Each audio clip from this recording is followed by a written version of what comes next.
मसाजोगचे सरपंच संतोष देशमुख यांची हत्या आणि अवादा कंपनीकडे केलेली खंडणीची मागणी याचा सध्या सीआयडी तपास करत आहे। या प्रकरणात वाल्मिक कराड हा अटकेत आहे, तर त्याचवेळी गुन्ह्यातील आरोपी विष्णू चाटे यानं दिलेल्या एका कबुलीमुळे वाल्मिक कराड हा आणखी गोत्यात आलाय।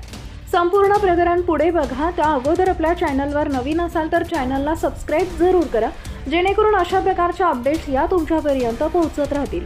बीड जिल्ह्यातील सरपंच संतोष देशमुख यांचं अपहरण आणि नंतर खून, खंडणी अशा अनेक गुन्ह्यांअंतर्गत संशयित आरोपी वाल्मिक कराडनं मंगळवारी सीआयडी समोर आत्मसमर्पण केलं। त्यानंतर त्याला बीडमधील केज पोलीस ठाण्यात आणि त्यानंतर केज न्यायालयात हजर करण्यात आलं। केज न्यायालयानं त्याला 14 दिवसांची पोलीस कोठडी सुनावली।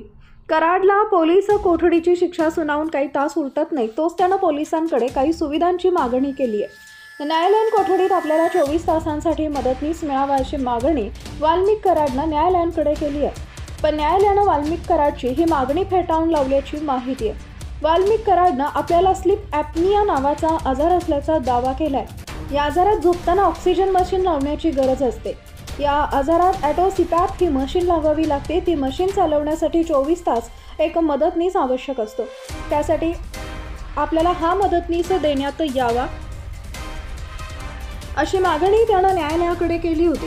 सुनावणीनंतर न्यायालयानं शासकीय वैद्यकीय सुविधा पुरवण्याविषयी सुचवल्याची सांगितल्याची माहिती आहे। दरम्यान 9 डिसेंबरला बीडच्या मस्साजोग गावचे सरपंच संतोष देशमुख यांची अपहरण करून हत्या करण्यात आली। त्यानंतर या हत्येसाठी संपूर्ण मस्साजोगमधून वाल्मिक कराडचं नाव समोर येऊ लागलं। देशमुखांच्या हत्येच्या निषेधार्थ संपूर्ण बीडमध्ये मोर्चा काढण्यात आला। वाल्मिक कराडच्या इशाऱ्यावरून संतोष देशमुख यांची हत्या करण्यात आल्याचा आरोप संपूर्ण मस्साजोग गावकऱ्यांकडून करण्यात आला।